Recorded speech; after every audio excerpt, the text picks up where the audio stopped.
Hello guys, ഇന്ന് ഞാനുള്ളത് ജർമ്മനിയിലെ ബാഡൻ വിട്ടംബർഗ് സ്റ്റേറ്റിലെ ചെറിയൊരു സിറ്റി ആയിട്ടുള്ള വിൽഡ്ബർഗിലാണ്.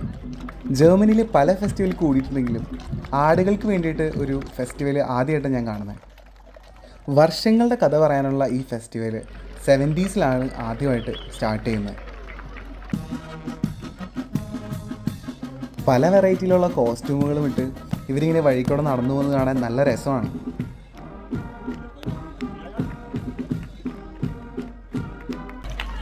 ഇവർ ചെയ്യുന്ന പല കാര്യങ്ങളും മനസ്സിലായില്ലെങ്കിലും കണ്ടു നിൽക്കാൻ അടിപൊളിയായിരുന്നു.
അങ്ങനെ ഇത് കണ്ടുകൊണ്ട് നിൽക്കുമ്പോഴാണ് ഒരു അപ്പാപ്പൻ ചിരിച്ച് കൈയൊക്കെ കാട്ടി വണ്ടി ഓടിച്ച് പോകുന്നുണ്ട്. അപ്പോൾ നോക്കുമ്പോൾ എന്താ, വണ്ടിയുടെ ബാക്കിൽ ലൈവായിട്ട് ആടുകളുടെ രോമം ട്രിം ചെയ്ത് വരുന്നവർക്കും പോകുന്നവർക്കും കൊടുത്തുകൊണ്ടിരിക്കുക. ഇത് എന്തിൻ്റെ ഭാഗമാണെന്നൊന്നും നമുക്കറിയില്ല, പക്ഷേ എന്തായാലും ഇത് വാങ്ങി കയ്യിൽ പിടിച്ചു.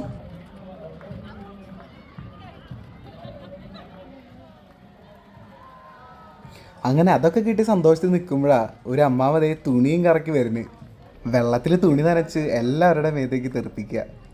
ഇതിനിപ്പോൾ ചൂടായതുകൊണ്ടാണോന്ന് അറിയില്ല, അതോ ഇനി ഇവരുടെ വല്ല ആചാരമാണോന്ന് അറിയില്ല. എന്തായാലും കണ്ടു നിന്ന് എല്ലാവർക്കും ചെറിയൊരാശ്വാസം കിട്ടി. പിന്നെ അതേ കുറേ കുട്ടികളും അവരുടെ ടീച്ചേഴ്സും എല്ലാവരും ഇങ്ങനെ നടന്ന് ഹാപ്പി ആയിട്ട് കയ്യൊക്കെ കാട്ടി പോകുന്നുണ്ടായിരുന്നു. അതിൻ്റെ പിന്നാലെ ദേ ഇവിടുത്തെ മ്യൂസിക് ബാൻഡിൻ്റെ ചെറിയൊരു പരിപാടി ഇങ്ങനെ വണ്ടിയുടെ ബാക്കിൽ, അതും ഇങ്ങനെ അതിൻ്റെ കൂടെ നടന്നു പോകുന്നുണ്ടായിരുന്നു. അത്രയും പേരുണ്ടായിരുന്നെങ്കിലും സുന്ദരിയായിട്ടുള്ളൊരു ചേച്ചിയുടെ ടാറ്റൊക്കെ തന്നപ്പോൾ എൻ്റെ കണ്ണ് അവിടെ ആയിരുന്നു കൂടുതലും. അത് കഴിഞ്ഞപ്പോൾ ഒരു ഫ്ലൈറ്റൊക്കെ ഇതുപോലെ വലിച്ചോട്ടൊക്കെ പോകുന്നുണ്ടായിരുന്നു. ആക്ച്വലി ഇതിൻ്റെ പേര് ഞാൻ മറന്നുപോയി, അറിയുന്നവർ കമൻറ്റ് ചെയ്യണം കേട്ടോ.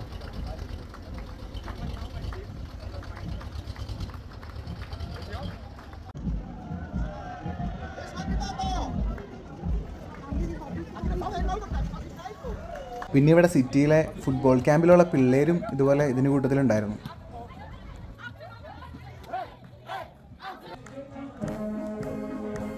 അങ്ങനെ ഞങ്ങൾ ഇവിടുത്തെ ഉംസൂഗൊക്കെ കഴിഞ്ഞിട്ട് നേരെ മെയിൻ പരിപാടി നടക്കുന്ന സ്ഥലത്തേക്ക് വന്നു.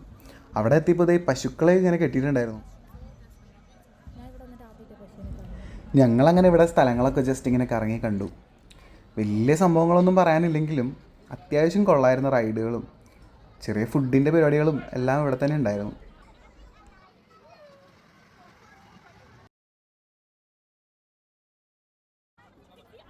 അങ്ങനെ ഞങ്ങൾ ഇവിടുത്തെ മെയിൻ പരിപാടി നടക്കുന്ന ഗ്രൗണ്ടിലേക്ക് ചെന്നു.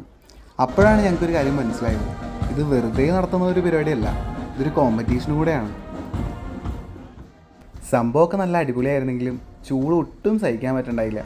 പിന്നെ ഞങ്ങളൊന്നും നോക്കിയില്ല, വേഗം തിരിച്ചു പോന്നു. അപ്പോൾ ഇത്രയേ ഉള്ളൂ ഇന്നത്തെ വീഡിയോ. അപ്പോൾ ചൂസ്.